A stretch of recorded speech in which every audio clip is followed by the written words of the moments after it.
మా నియోజకవర్గంలో తోటపల్లి, మడ్డువలస, నారాయణపురం 3 కాలువలు ఉన్నాయి అధ్యక్ష.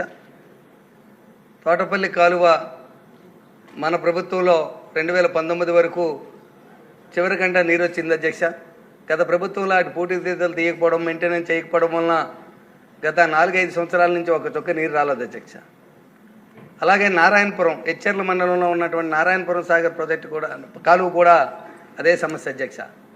థైలాండ్కి నీరు రాలేదు, మండలం అంతా కరువు ప్రాంతం అయిపోయింది అధ్యక్ష. అదేవిధంగా మడ్డువలస అధ్యక్ష ఫేజ్ 2కి మడ్డువలస ఫేజ్ 2కి గత ప్రభుత్వంలో టెండర్లు పిలిచారు అధ్యక్ష. టెండర్లు పిలిచి కాంట్రాక్టర్ 3-4% వర్క్ చేసినాక వారికి డబ్బులు ఇవ్వకపోతే కాంట్రాక్టర్ మధ్యలో వదిలేసి వెళ్ళిపోయారు అధ్యక్ష. ఆ ప్రాజెక్ట్ అక్కడితో ఆగిపోయింది అధ్యక్ష.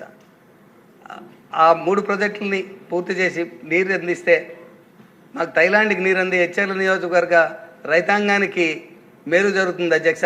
దీనిపై దృష్టి పెట్టవలసిందిగా మీ ద్వారా గౌరవ మంత్రి గారిని కోరుతున్నాను అధ్యక్ష.